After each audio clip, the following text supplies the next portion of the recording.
The Galactic Council chamber hummed with tension as Ambassador Marcus Thompson stood before the assembly of alien delegates. Earth's position had been clear for 3 years now: neutrality in the war between the Dominion Empire and the Free Systems Alliance. No amount of pressure, promises, or threats had swayed humanity from its stance. The answer remains no, Marcus said, his voice carrying across the vast chamber filled with beings from 100 different worlds. Earth will not join your war. We have made our position abundantly clear. High Commander Vex of the Dominion Empire rose from his seat, his crystalline form catching the light in sharp angles. Your stubborn neutrality grows tiresome, human. The galaxy burns while you hide behind your treaties and your talk of peace. We don't hide, Marcus replied calmly. We simply refuse to participate in a conflict that has nothing to do with us. Earth has prospered through diplomacy and trade. We see no reason to change that approach. General Cora of the Free Systems Alliance interjected, her forearms gesturing emphatically. Ambassador Thompson, surely you must see that neutrality is merely delayed choosing. The Dominion grows stronger each cycle. If they win, do you think they will respect your neutrality then? Marcus had heard these arguments countless times before. We have defensive agreements with several non-aligned worlds. We maintain our military for protection, not conquest. This is your war, not ours. The session ended as they always did, with frustrated aliens and an unmoved Earth. Marcus gathered his materials and headed for his shuttle, unaware that everything was about to change. 3 days later, the news reached Earth like a thunderbolt. The Dominion Empire, frustrated by years of human neutrality, had made a fatal miscalculation. They had attacked the colony ship Harmony, carrying 3,000 human civilians to a new settlement world. There were no survivors. The emergency session of Earth's Security Council convened within hours. President David Clark sat at the head of the table, his face carved from stone. Around him sat Earth's military leaders, their expressions equally grim. They thought we were weak, Admiral Jane Foster said, breaking the silence. They thought our neutrality meant we couldn't fight. Or wouldn't, General Robert Hayes added. The Dominion has been testing boundaries for months. Small provocations, trade route harassment. This was their ultimate test. President Clark stood slowly. They destroyed a ship full of families, children. They broadcasted it across the galaxy as a warning to other neutral parties. He paused, his knuckles white as he gripped the table. They have no idea what they've awakened. Within 72 hours, Earth's transformation from neutral observer to active participant shocked the galaxy. The planet that had refused to militarize for war suddenly revealed capabilities that no one had suspected. The first sign came at the Kronos Station, a Dominion forward base near the disputed territories. A single Earth destroyer, the Retribution, dropped out of hyperspace at the edge of the system. The Dominion forces laughed. One ship against a fortified station and its fleet of 30 vessels. They stopped laughing when the Retribution deployed something unprecedented in galactic warfare. Swarm drones. Not dozens, not hundreds, but thousands of AI-controlled combat drones erupted from the destroyer's hull. Each drone was no larger than a shuttle, but they moved with a coordination that defied belief. Commander Zell of the Dominion fleet watched in horror as the swarm enveloped his ships.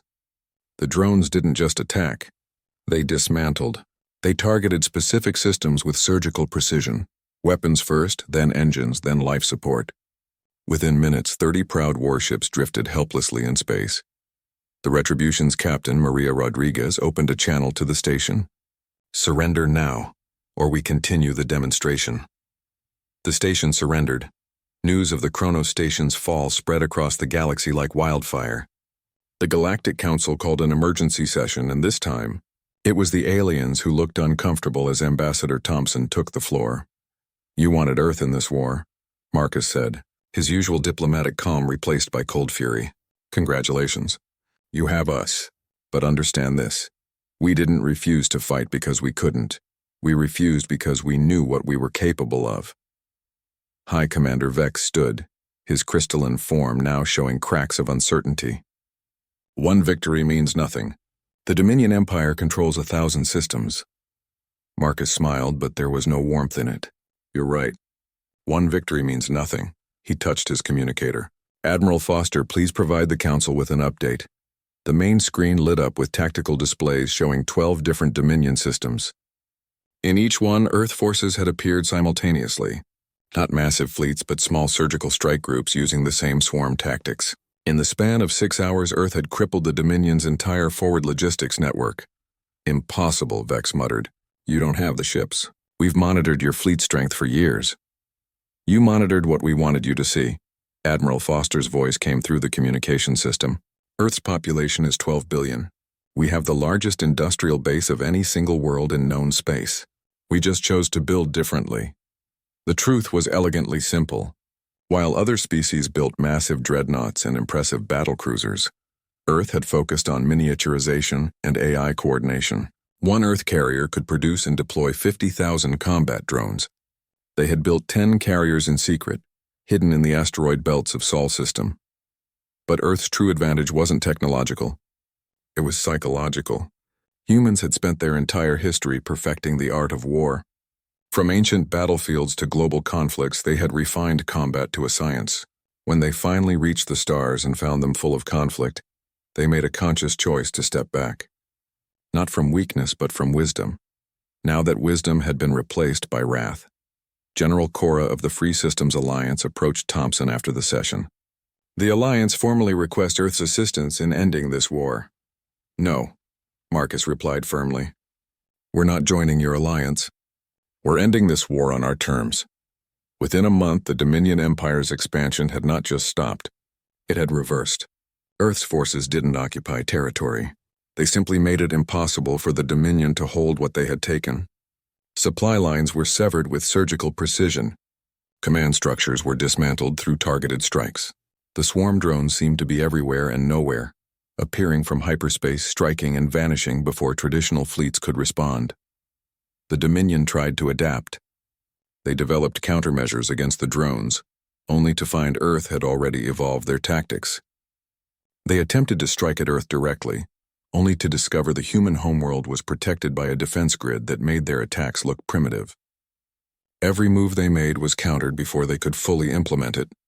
High Commander Vex finally requested a direct meeting with President Clark.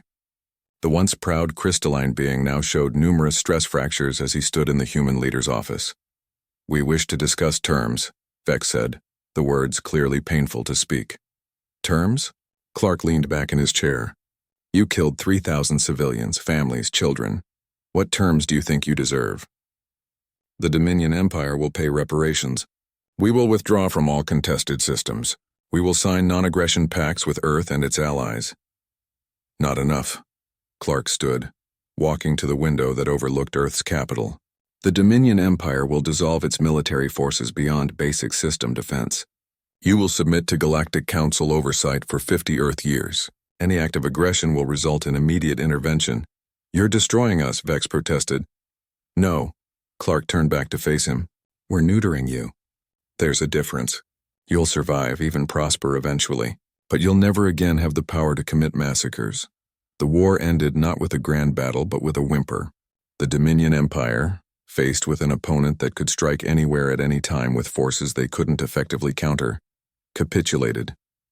The Free Systems Alliance, witnessing Earth's capabilities, quickly agreed to a general armistice. The Galactic Council reconvened for the signing of what would be known as the Sol Accords. Ambassador Thompson stood once more before the assembly, but this time the atmosphere was entirely different.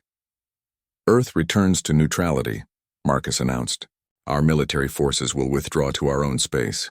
We will resume our role in diplomatic solutions and peaceful trade. He paused, looking directly at the assembled delegates. But let this be absolutely clear to everyone in this chamber and across the galaxy. Earth chose peace not from weakness, but from strength. We are slow to anger, but our memory is long. Attack us or our own again, and you will learn why humans became the apex predators of their world. The chamber remained silent as Marcus gathered his materials and left. In the months that followed, Earth indeed withdrew its forces. The swarm drones disappeared as quickly as they had appeared. Trade resumed. Diplomatic missions continued. But something fundamental had changed in the galaxy's perception of humanity. The quiet species that minded their own business and talked of peace were no longer seen as weak neutrals to be ignored or pressured. They were recognized for what they truly were, sleeping giants who had chosen to dream of peace. The Dominion Empire, reduced to a shadow of its former